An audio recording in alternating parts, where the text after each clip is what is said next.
Camera speeds. It's March 2nd, 2018. I'm Amy Harrington, and I'm honored to be here with Robert Clary for the interviews, An Oral History of Television in Beverly Hills, California. And you're absolutely correct. Thank God, because I messed that up a lot. I'm on television. What do you want from me?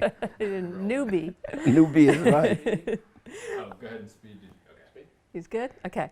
So we'd like to start with a little bit of background information. A little bit? A little bit. I don't do little bits. Okay, we'll do a lot of background Good. information. I'm all for it. Okay, perfect, me too. So what was your name at birth? My name, you want me to say it in Yiddish first? Yeah, please. Because my parents, who came from Poland, did not, my father never spoke French, and I was always Rivele, Rivenmeier Wiedermann. That was my name. Never liked it. No, I'm kidding. And how would they say it in Paris? My father, in Paris? Yeah, the Robert. non-Yiddish version. I was, when I went to school and when I spoke French, I was Robert, with no T at the end. If you put the T, don't say it. So where and when were you born? I was born March 1st, 1926, and I'm over 92 now, and love it. And I where? have the tranquility, and I have the jaded part of life. What do you want? Where what? Where were you born? I was born in Paris, France. My parents were born in Poland, and my father was married twice. His first wife died after giving birth to 5 children. Then he married my mother, and in 1923 they decided to go and live in France. And only 2 of my oldest half-sisters stayed in France, in Poland, because they were married and they have their lives there. And everybody else moved to Paris in 1923. And there, I have a sister who was a year and a half older than I am, Madeleine, who was, because she's not alive anymore. And she and I were born in Paris, France. And I thank my parents to do that. I didn't want to be born in Poland. No, I don't know why. So what were your parents' names and what did they do for a living? My father was Moishe, which is Maurice Wiedermann. He was a tailor, and I was very well dressed. My mother, bless her, she raised his children, and then she had 8 with him, and she did everything, everything. She was the sweetest woman in the world. And the whole family, when I think about them, I think with tenderness, with tears, because they were all wonderful. And how many siblings did you have total? I'm the last child out of 14 children. My father had 6 with his first wife and 8 with my mother. And did you grow up in Paris? I was born in Paris, yes. I grew up in Paris and loved it. Luckily, there was a very rich widow called Madame Alphen. She built an apartment building on l'Île Saint-Louis. You know where l'Île Saint-Louis is? One of the islands in Paris, in the middle of Paris. And she built it especially for Jewish people with lots of children who could not afford big rents, and she didn't care. As a matter of fact, what she did was so marvelous. She hired 3 young ladies, so when we came back from school, instead of bothering our parents, or if they were not home waiting for them, we would go to a locale on the first floor, and these 3 ladies made our lives so enjoyable, so wonderful. And thank God to that woman who built that building. Yep. And it was mostly, I think the whole building was a 7-story high, and I think out of the old building, the concierge was not Jewish, and on the 6th floor there was a family who was not Jewish either. Otherwise they were all Jewish with lots of children, and we all got along quite well. That's so great. What traits do you think you inherited from your parents? Everything. And that's about it. I'm not going to tell you what. No, what traits? I don't know. I don't think that my parents were in show business. I automatically always, since I understand what I'm doing, I always sang and danced, and I wanted to be an actor. I never wanted to do anything else that I've been doing. And everybody in my family, and I have a huge family, they loved me. And I started professionally when I was 12 years old. So tell me about that. What did you do professionally? Well, there was a radio show by a man called Jaboun, because Thursday, kids did not go to school, mostly. Not us, because we went to a Jewish school, and we went to school on Thursday. But nonetheless, he had a radio show, and I was on, and singing, and then being very cocky about it. And did you do theater as well? Yeah, there was a woman called Madame Aron, who her specialty was to hire young kids with talent, and hire a theater, and then we would perform. And she loved me, so I did that. She was wonderful. And you always knew that was going to be what you did when you grew up? There were two things in my life that I always do, that I always do automatically: is singing, dancing, acting, and painting. It just came naturally to me. So, switching gears, you were in France during the German occupation in the 40s. Yeah. So talk about how that impacted your life. Well, unfortunately, and I have nothing about the Germans these days, but they were really devil people. Hitler was a complete moron who really made life. Why he hated Jews, I have no idea. Because suddenly, all the countries that the German occupied, there were laws. You're Jewish? First of all, you have to register. You have to wear a Star of David in the front and the back of your clothes. You cannot be seen in the street after 8 p.m. And rules and rules, and then deportations. And in our home, I know in 1942, the French policemen came to arrest a lot of Jews who were not French citizens at that time. If you were French citizen, they will leave you alone. But it was unbelievable. Suddenly all my friends and their family, they're going into police cars, and who knows where they're going. We did not know. And then on September, at the end of September, it was our turn. Mm-hmm. And where were you taken? We were taken first in a camp outside of Paris called Drancy, where we didn't stay there. But 2 days later, we were deported. Well, I'm not talking about a lot of people, because maybe older people knew what they were doing, where they're going.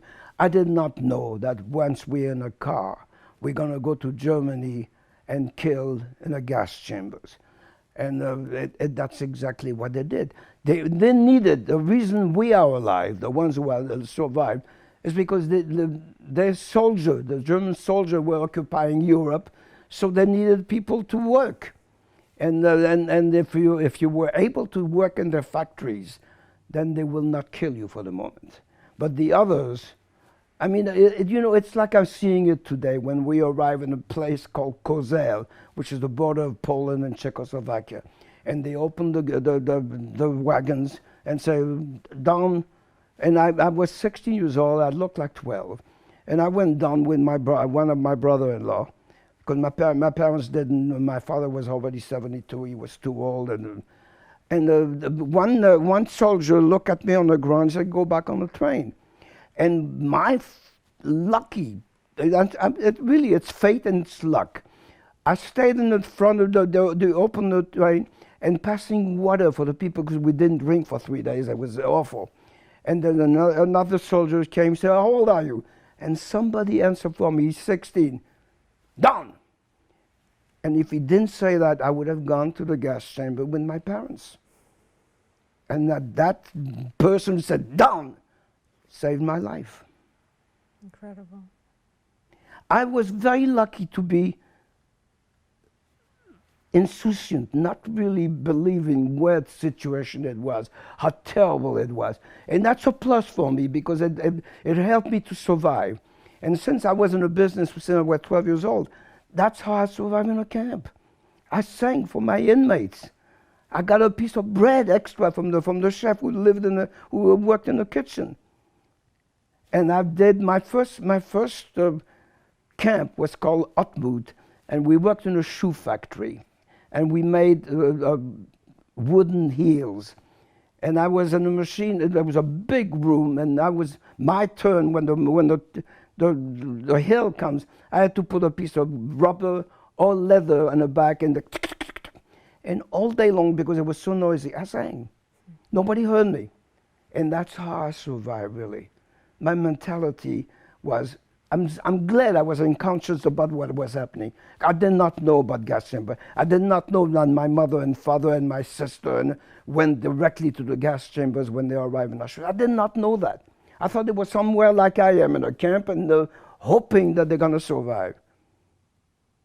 And I'm very, very blessed not to have realized fully the situation. And they loved me in the camp. I mean, I was a kid, and I sang, and then I had a nickname called Didi, because a Polish chef in the first camp could not say Didon. You know what Didon means? Hey, you. And he said, Didi, Didi. And suddenly that's my nickname. In all the camps I was in, I was known as Didi, and loved it.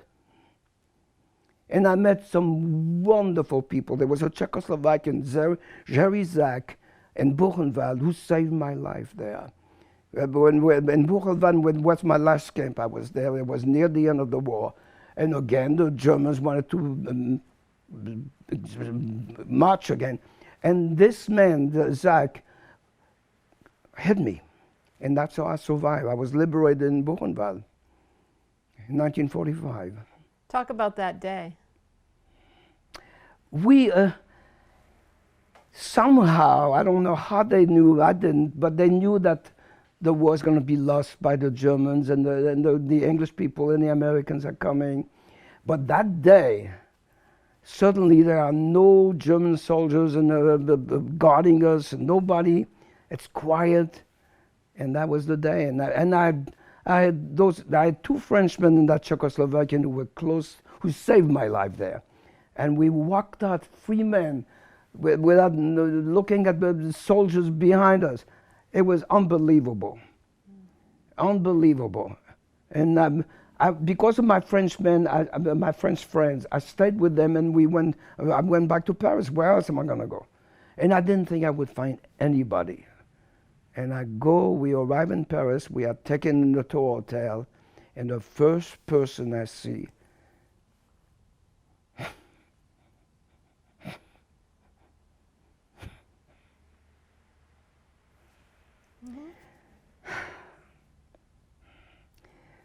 one of my sisters. She was in the underground. Now she was helping people who came back from concentration camp to see what they're going to do. And the first person I see at the hotel is her, screaming my name and telling me who's alive. It was quite a day. It's beautiful. Glad. And to be emotional again at 92, it's ridiculous. No, it's not. Okay, did not cry. Yeah. Feel free. No, I'm fine. Okay. I'm an actor, you know. So, after the war ended, did you start performing again, and how did you get into performing? Because I never want to do anything else, and there was no problem. I had a brother who was not deported, and he was a tailor, and like my father, and he wanted me to be like them. I said, "Are you crazy? I'm in show business. That's my life." And I auditioned in the nightclubs, and I did blackface at the beginning.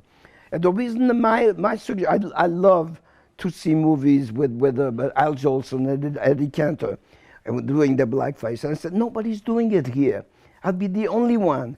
And I rented a funny costume and with blackface, and I auditioned for nightclubs in Pigalle, and I worked.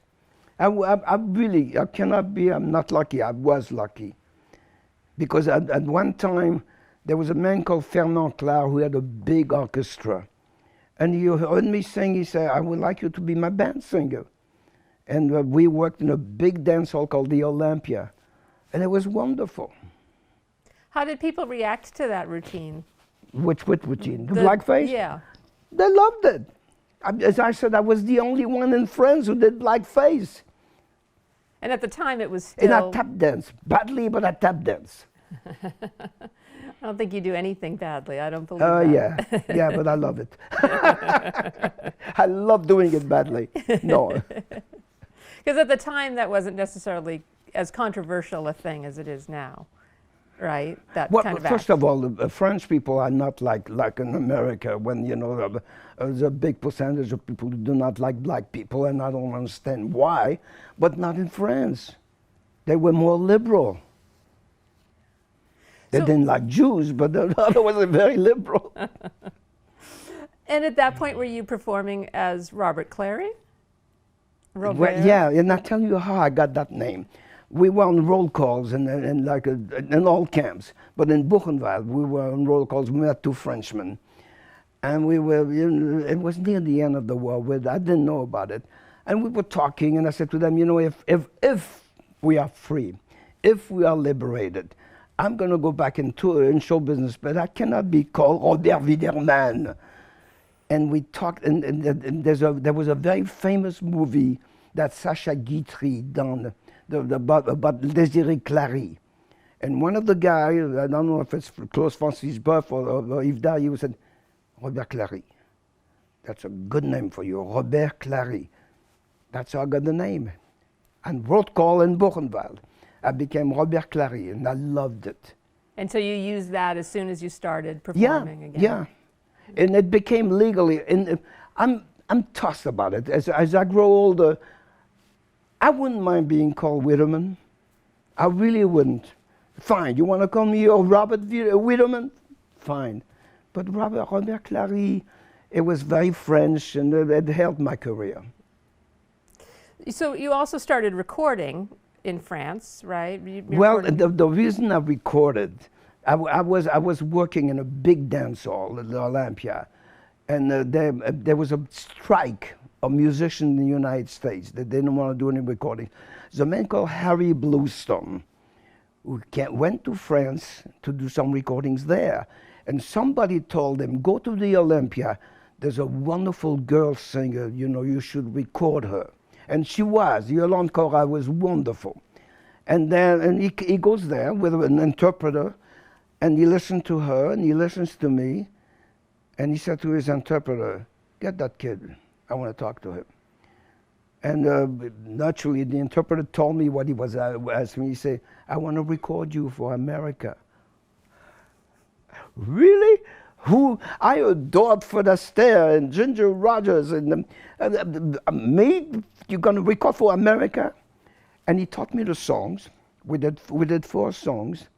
6 months later, he calls me to say, come on, you're a big hit in America. You have to come here. And as I said it before, I had nothing to lose.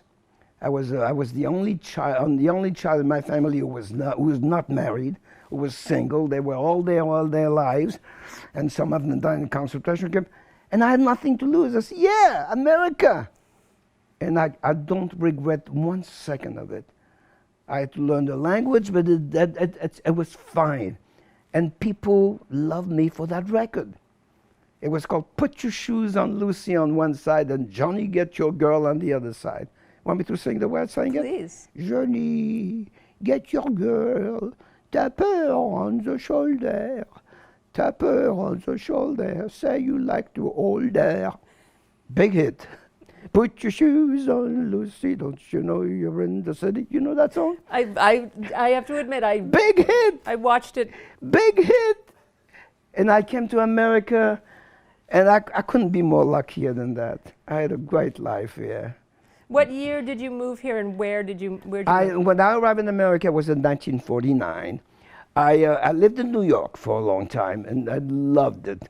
I was very lucky in 1952 to be in a big Broadway show called New Faces of 1952 with Ronnie Graham and Paul Lynde and Alice Ghostley.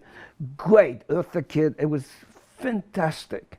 I love Broadway. I love to be on stage. And I did a lot of nightclubs. I had a great life. Did you have culture shock when you moved to the United States? What is that? Was it? I'm kidding. Culture shock? Yeah. What? I might as well say, what is that? What is culture shock? I was too simple-minded to understand culture shock. No, I did automatically the thing. I was thrilled to be the land with Fred Astaire and Ginger Rogers and all these great people that I admire. And what was Los Angeles like when you got here? at that time? It was lovely. It was beautiful. I had to learn the language, and I had a lot of people who helped me. But I loved New York, and I did a lot of nightclubs, and I did a few Broadway shows. I did La Plume de ma Tante with a French company, with Liliane Montevecchi. I adored the theater. But I adored being in show business. That was my life. In 1950, you were on the Ed Wynn Show. Who's that? Do you No, I'm remember not that kidding. show? I'm kidding. Lovely man. Was that the first time you were on television? I don't think so. I did local shows in Los Angeles. But yeah, he wanted me, and it was wonderful. Do you But remember? Eddie Cantor helped me tremendously. Right. Not only did he become my father-in-law, but he helped me. He was a big, big star in every way. And he loved what I was doing. And he had a Colgate Comedy Hour. He put me on it, and I sang and danced with him, and I did skit with him. It was wonderful. Talk a bit more about him. When did you first meet him? Do you remember that? I met him through Merv Griffin.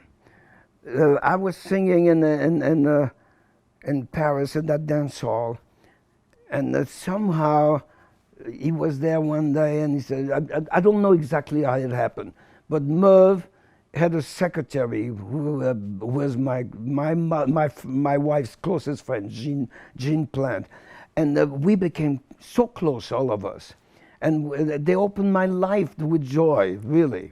Yeah. So you mentioned your wife. She was Eddie's daughter. She was Eddie's second daughter. He had 5 daughters, Margie, Natalie, Edna, Marilyn, and Janet. And Janet died only 3 weeks ago. Oh, I'm so sorry. She was great family, great family, great. I love Eddie and Ida, and I didn't like Janet, unfortunately. No, I'm kidding. You know why I'm saying that? Her son is here. Oh, okay. It's the only reason I'm saying it.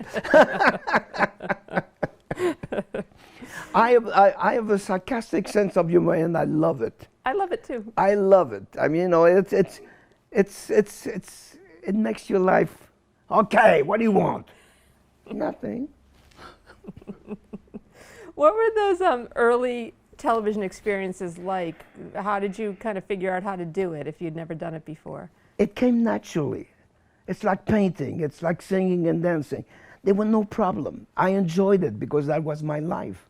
Okay. Oh, that's a camera? What do I have to do with him? Look at him and make a face? No problem. Do you remember the first time you actually saw television as someone watching television? Is that an answer? No, that's the rest of my question. No, but am I answering you? Yes, please. Do you remember the first time you saw it? No. Yeah. Should I? No, you don't have okay. to. It's just a question. We don't expect you to have an answer for everything. Don't forget, I'm 92. Fair enough.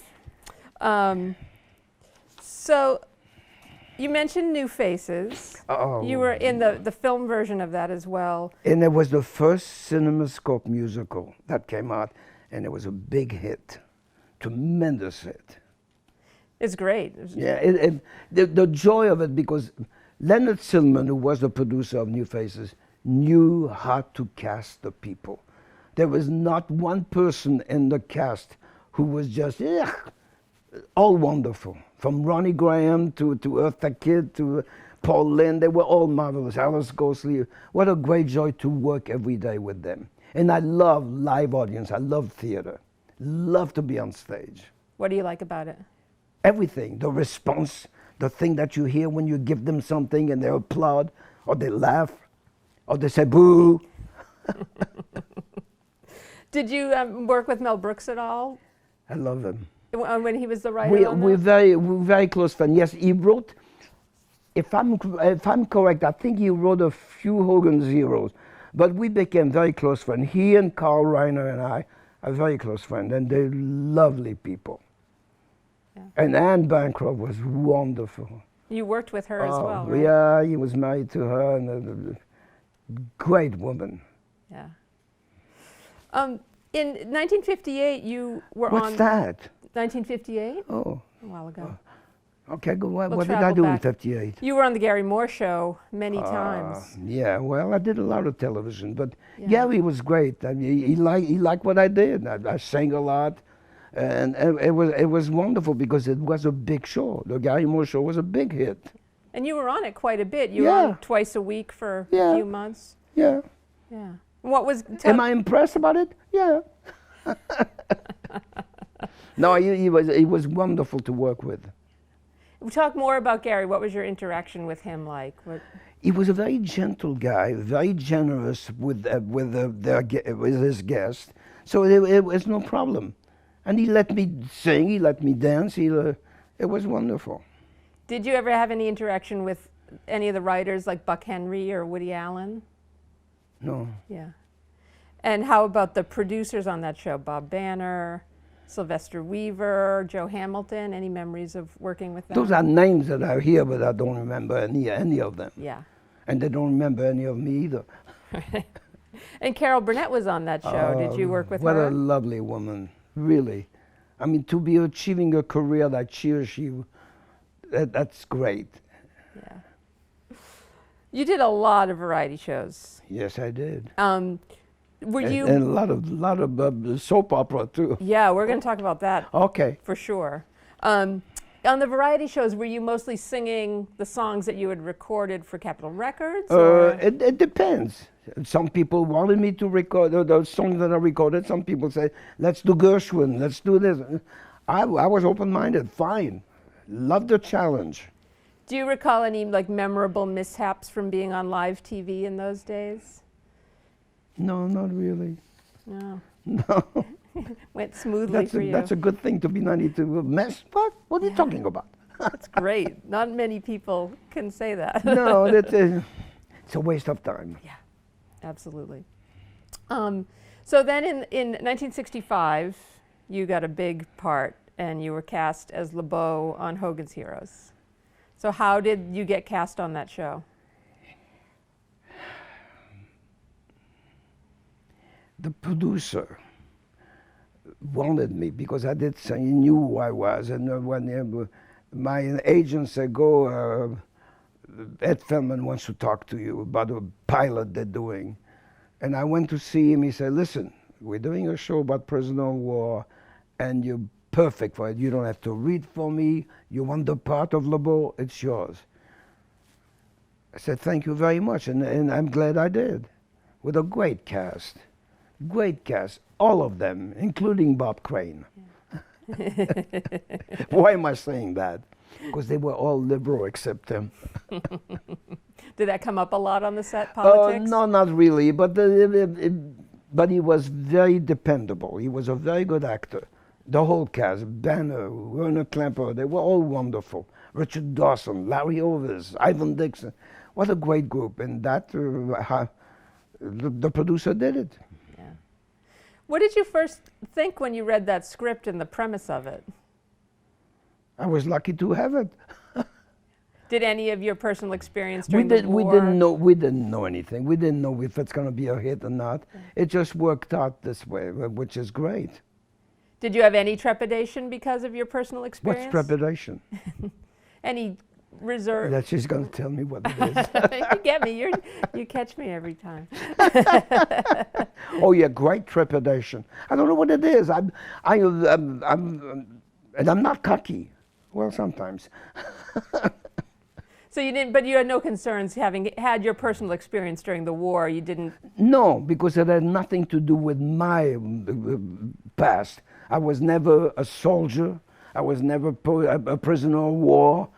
I was sent in concentration camp, but lucky I survived, which was completely different. Yeah. We were not human beings. The only reason we lived is because they needed people to work in their factory. Otherwise, they would have killed us all in the gas chambers. It's as simple as that. Yeah. And to you, this was completely different. It was and it was acting. It was a part. Yeah. I mean, I was never LeBeau. I was never a French soldier. Yeah. And we had good directors, we had good writers, good producer, and great cast. And I enjoy being in show business. What do you remember about shooting the pilot for that show? That's what I remember. I don't know. Yeah. It was work. And I didn't know what's going to happen with it. I really didn't. Yeah. In 1965, I think I was married already. Right. Wasn't I? Yeah. Oh, okay. Yeah, you Was I married there? you were around the That's time. the reason why it all came together. Because Hogan's Heroes was out here and Natalie was out here, right? Right. So when you came to Los Angeles for Hogan's Heroes, that's when you and Natalie Yeah, but reconnected, yeah, right? Yeah, but I knew about the family, and I was the luckiest person in the world to find the greatest woman. And she had a child. She had a son for the first marriage, and he was an adorable child. I wish I could say that again. No, he's nice. But what a great life I had with her, and a great family. And Eddie Cantor helped my career tremendously. It was a great family. It's so nice. It's lucky to have found each other, it sounds like. Absolutely. Yeah. Mostly I'm the luckiest. But she was great. She was intelligent, great cook, nice person. That's great. Back to Hogan's Heroes. So the pilot was shot in black and white, and then the show was in color. The first show was in color, yeah. Was there a difference from your perspective as an actor? Did it affect the way you filmed? In color? It's up to the makeup person, not me. Had nothing to do with me in color.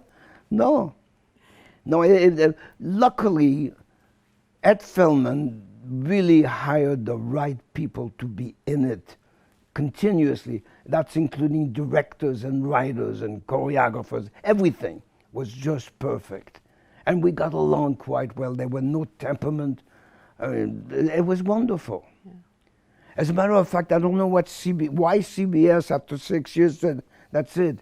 Because we could have gone. Our rating was still very good. But, yeah. Okay. Do you have any sense of why they pulled it off the air at that point? Sense of what? Of why they canceled it at that point? I'm too dumb to do that. No, but I was lucky because once I finished Hogan's Heroes, how did I get into soap opera? It's amazing, and I did a lot of them. Yeah, we definitely want to talk about that. We have more lot of Hogan's them. questions Yeah, well, first, go ahead. but we definitely want to talk about the soap You're the operas. one who's talking to me. I may not answer all the time, but you're the one who's talking to me. You don't have to. Okay.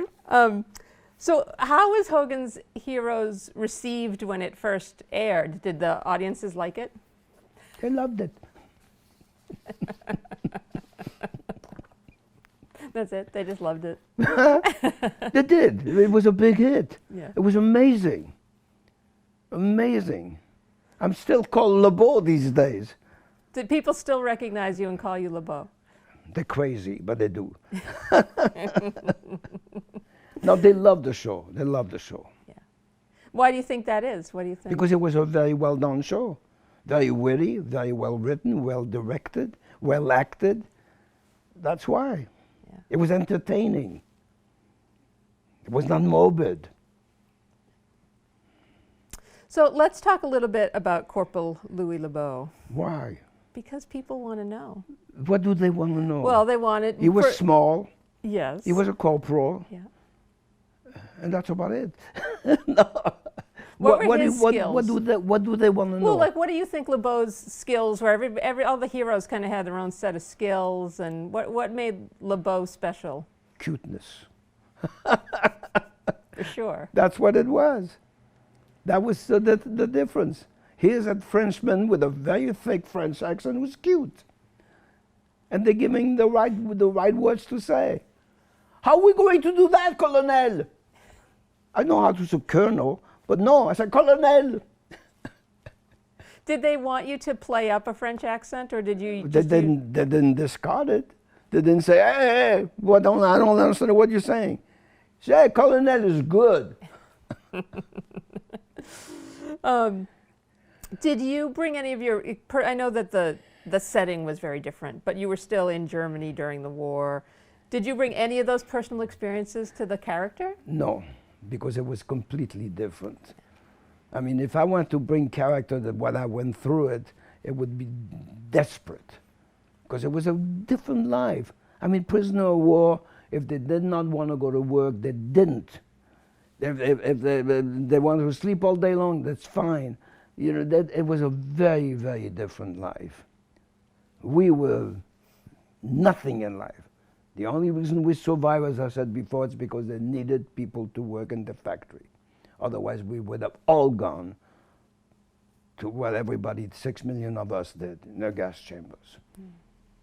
And when I think about it, I adored my family and I adored my parents. And once in a while, I see the whole thing. I see how the people say, get there, okay, put your clothes off, put it on a thing, gonna take a shower. And the shower was gas chamber.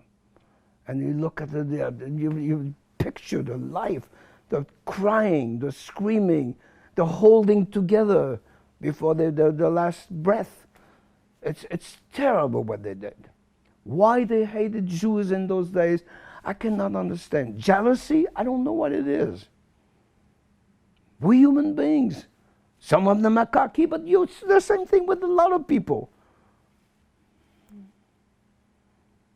Yeah. I know. But it's part of human beings. Right. I don't know if we're getting better. I hope we are getting better. I know I am. Not really.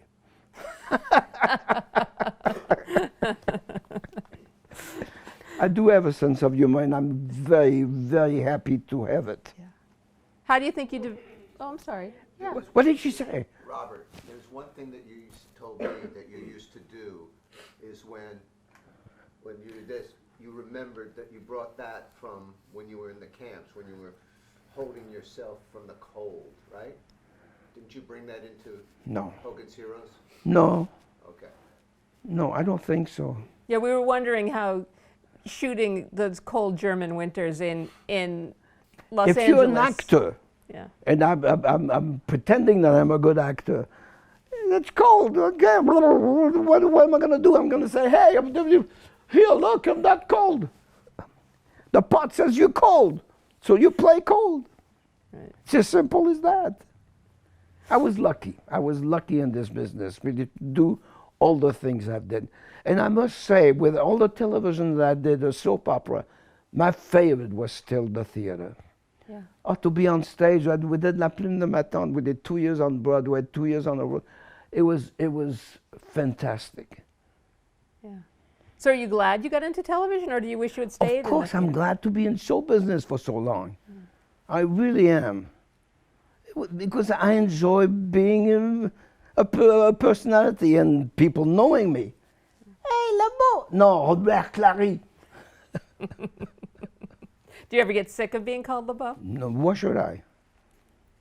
The reason I'm not getting sick is because they remember they've seen Hogan's Heroes, and it's still playing, and it's great. We wanted to talk a little bit more about LeBeau. When you're an actor and you put on a costume like that, how does that wardrobe help you get into your character? Not really. No. It's really the script. The scripts guide you what you want to do. The character, yeah, the beret, that's part of the part, but it's not really that. It's what is written for you and how you're going to put it out of your mouth and your body. And LeBeau's character his part seemed to get bigger as the seasons It depends. went on. Not always. Sometimes I say, sometimes my part was that week. How are we going to do that, Colonel? And that was it. But that's okay. I was paid every week. And the show was a big hit. Yeah. Did the writers ever give you anything to do that you didn't agree with? It's possible. I don't remember. All I know is I was very happy to work with this ensemble, with the cast. And I never said, hey, what is that? Why do you want me to say that? Why? I never said that. How did you feel about LeBeau's nickname being Cockroach, but from the Germans? Who cares? Yeah. If that's, if that's what, and I was small, and the Germans say, "You're cockroach." Hey, it's not me, it's LeBeau. But I am a cockroach. So you used your talents as a singer in Oh, I a few love of the singing. episodes. I love singing. Do you remember filming any of those performances on the show? Of course I remember. Yeah. Tell me I about love them. singing, and it was a delight. I love it. You know who I love to sing with? When I did Days of Our Lives with Bill Hayes, we had a ball, and Bill is still my good friend. And really, to do Days of Our Lives and do singing, and I took over. First of all, I chose a song, and Bill amazingly was very passive about it. Fine. I told him how we're going to do it. I said what gesture we should do. And he listened to me, and it was really a great pleasure and a great joy to do it with him. Great singer. Yeah, very good. And I worked with him on Days of Our Lives for a long time. Yeah. And his wife. Yeah. What was she like? Wonderful. I cannot say there was one person that I worked with say, "Oh, dare they? Who do they think they are?" Maybe because I didn't want to think about it, but I got along with everybody.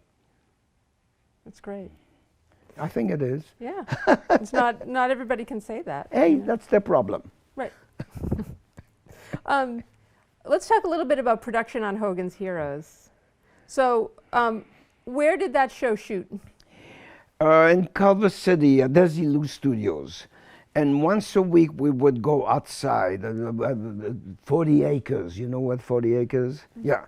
And once a week they had the barracks there, and then we do all the outside shot. We would do it once a week there at 40 acres. It was a great company. I'm very lucky to have been with that show. And I don't know why CBS canceled it after 6 years, but that's their problem, not mine. What was the production schedule like? Besides that one day you were outside, was it? It was a pleasure working. How many people can say that? And I'm still waiting. Nobody wants me. We worked and enjoyed it. It was a great company, really. Let's talk about your co-stars a little bit more in detail. So talk about Robert Crane as Colonel Hogan. As Colonel Hogan, he was very good. As I said before, I would say that the rest of his cast was very liberal Democrats, and he was not. He was a Republican, which is fine. I mean, that's his problem. I'm talking as a liberal person. And it was fine, because we didn't talk about politics. And Robert Crane was ready. He knew it. Everybody knew the dialogue. Nobody said, "What's my line?" Nobody. It was just a joy, great joy. Yeah. Howard Morris was on very often with us. It was so great. Talk about Larry Hovis. Loved him. Yeah. Good singer. We used to sing, between takes, we used to sing. He would harmonize, because I always sing the line, he would harmonize. Wonderful. Wonderful. I cannot complain about the cast, really. And as I said, my close friends at that time were Werner Klemper and John Banner. Very close. Tell us about them. German. That's it. Just German. You do whatever you want to with that. No, they were great guys. And John Banner had a tough time, because he was not only German but Jewish. Werner had a very famous father. Otto Klemper was a great conductor. So he played good piano, and he was very good intellectually. He was wonderful. John Banner was a complete opposite. He was charming. He was nice. He was like a daddy. He was wonderful. And he was married to a Belgian woman who's a fantastic cook. And those were great 6 years, I'm telling you. And they both, so Werner Klemper, John Banner, Leon Askin, and Howard Kane who all played German Yeah. parts. Well, They were all Jewish, right? yeah. And they had Well, Werner was half Jewish. John was Jewish. Leon Askin was Jewish. Howard Kane was Jewish. Yes, we actors. We're going to say no to a part that's going to give us money every week, especially if the part is good. Yeah. It's a tough business. If you're going to work regularly, you thank. If you believe in God, you say, thank God, thank you. That's as simple as that. Yeah. At least it's my thinking. right. Talk about Richard Dawson. Oh, what a great guy. You know, it's sad that all of them, I'm the only one who's still alive. And Richard was a neighbor of mine. Wonderful, very witty, very funny. They were all very good. I loved Ivan Dixon. What a great guy. Can't complain about them. And when he left the show, Kenneth Washington came in. Replacing Ivan Dixon, yeah, because Ivan, you know, sometimes had very little to do, even worse than I did. And he had it, he wanted to have something else. And so Kenneth Washington was hired, cute man. Yeah. He was not Ivan Dixon, but he was a cute man. Did you have much interaction with C. Bernard Fain and Albert Ruddy, who created the show? Bernard Fine. Fine, I'm sorry. Yeah, I liked them a lot. Who was the other one? Albert Ruddy. No, I didn't. I don't remember Albert Ruddy, but I remember Bernard Fine very well. Very nice. Yeah. And talk about Ed Feldman. You've talked a little bit about him, but what was his role? It's more than a little bit. Yeah. He had, first of all, he was married to a wonderful woman called Mary. And my wife and I were very close friends with them. We would go out very often. We would. My wife was a very good cook. She would cook for them. I love Mary and Ed Feldman. Ed Feldman was wonderful. What do you think he brought to that show? Why do you think the show was his contribution to that being so successful? Everything. He's the one who got the director, the producers, the writers, the cast. He's the one who made it. If it wasn't for him, it wouldn't be Hogan's Heroes. So he really he was at the top of his business, and a great human being, and that's very important. And you also worked with some pretty amazing directors on that show. Who are they? Well, Robert Butler. Oh, I love it. Right? Yes, Yes. yes. Do you have any specific memories of working with him? No, just tall, and I didn't understand what he was saying. No, I'm kidding. They were all very good. The directors were wonderful, and the writers too. Yeah. And any of the writers that stand out to you as people that you had interaction My with? memory is flying away from me. I can imagine. There's 92, a lot. There's 92, a lot of it's so many they were great. yeah. Lot You of give things me to- names, I would say yes. That were the. You have names? I do have names. Well, then give it to me. I have Lawrence Marks. Oh, love them. Uh-oh, there's a note that came to you. Don't talk to him about that. Larry Marks was wonderful. Lawrence Marks was wonderful. They were all very good. Yeah. And Richard Powell. Oh, well, he's the one who wrote the pilot. Right. Right. Very good. Another director. And it's because of Ed Feldman. He's the one who chose those people. And it seems like he gave them more reign than other, there weren't people rewriting the scripts, they rewrote their own scripts and things like that. Were you aware of any of that stuff? Yeah. Another director. And they let me ad lib. Oh, If I they went, did? Oh, yeah. Oh, yeah. If I said something that in French or something, they would change a line, they never said, you cannot do that. Never did. Did everybody ad lib? Did the other actors like to ad lib I as didn't well? let them.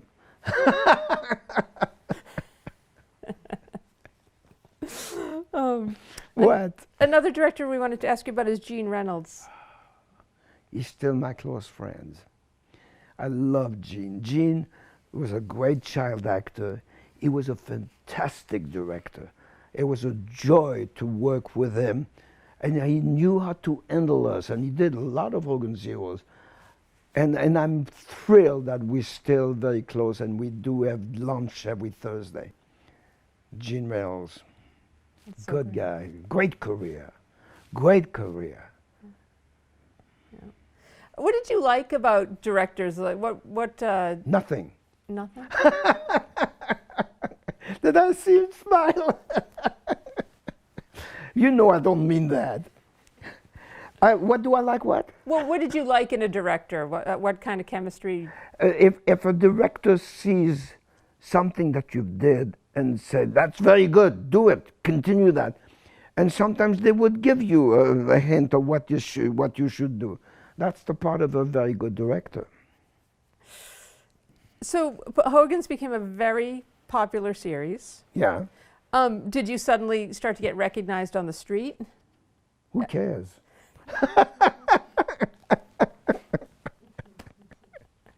I'm only here to make you laugh. That's all. It's working. Yeah, it is working. Huh?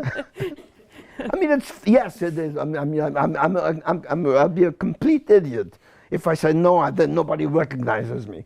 Yes, I'm recognized very often still today, and it's rewarding in a way. But who cares? How did you deal with that, though? How did you deal with your newfound celebrity? It's due to me.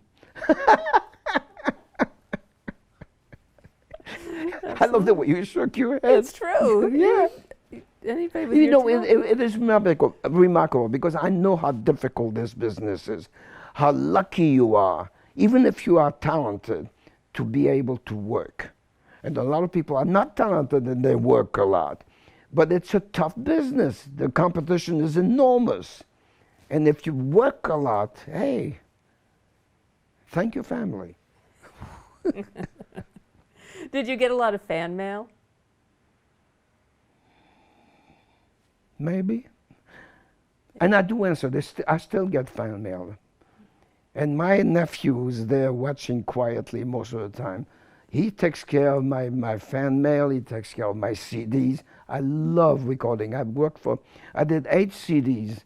And I love, my CDs were with great lyricists and great songwriters. My favorite is Stephen Sondheim.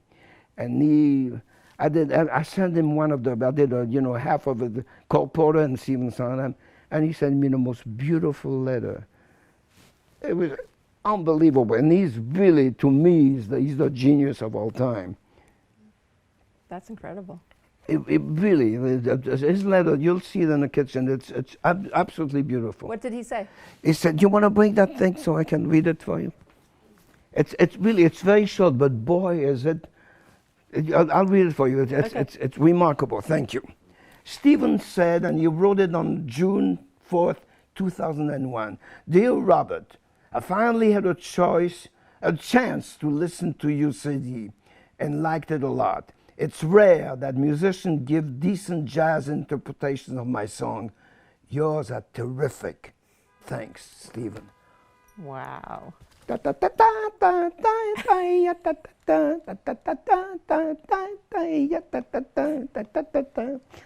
Stephen Sondheim, and I adore him. That's awesome.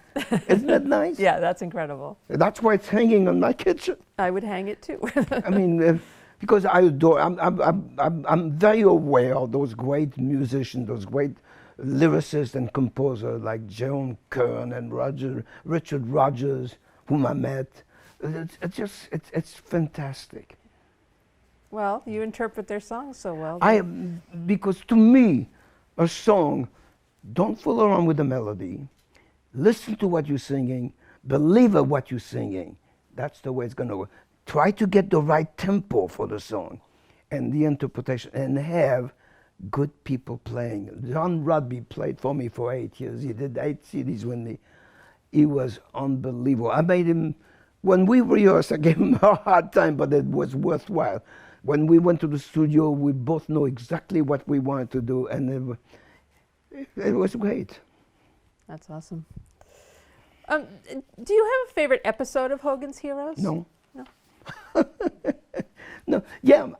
Well, yes. If I was starring in that episode, I loved it. If I only have to say, "God, we're going to do that," Colonel. No, I didn't like that. Fair enough.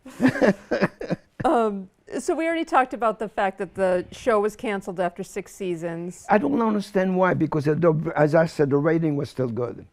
Yeah. Why CBS said, okay, that's enough. I mean, some of the theories are that they were kind of weeding out the kind of rural I shows? really I and- cannot tell you yeah. why. All I know is that you can still see it on MET from 10 to 11 5 times a week. And there I am looking like 5 years old. Were you ready for the show to come to an end, or do you wish it said kept going? I didn't think about that. It didn't please me, but hey, let's go on. But I had years and years of soap operas. And they were, it was tough. I will never forget the first time I did double Days of Our Lives. And there's a lot of dialogue. And I was kind of how can I learn that? And then everything works into place. It's fine. You work with a good cast. We help each other, good directors, and it's fun. It's much faster than doing Organ Zeros, but it's fun. And that's why you're in a business for. Do you have any memories of shooting the final episode of Hogan's Heroes? Does anything stand out Should to you? I? I don't know. I mean, my understanding is it was the Look at the Pretty Snowflakes was the last one you shot, which was the one where you had the avalanche and you guys all played together. Bob Crane Isn't that played wonderful drums. that you remember that? I don't have no notion what it's Yeah. talking about. Okay. After having played LeBeau for 6 years, do you feel like you were typecast? Yeah, as a Frenchman, small, short Frenchman. That's why I was typecast for the rest of my life. Does that answer your question? It sure does. Okay. So Hogan's Heroes became a big hit in Germany, right? Everywhere. But in Japan. yeah. I get letters once in a while from Japan, from Germany, how much they love it. Wow. And they ask for my photo, that's fine. I'm grateful. Not greatly grateful, but grateful. Were you surprised that it became a hit in Germany, considering the Why? way the Why? German characters were? It was a takeoff of prisoner of war, making fun with not the serious. It wasn't a drama, never. What do you think the legacy of the show is? The legacy is, fortunately, we had a very good producer who knew what to do and do it fine, and that's why it's still on, because it was not the who wants to watch this? It's still interesting and fun and great acting and well directed and well written. Well, we're going to take a break Why? just to I'm fine. stretch our legs for a second. Huh?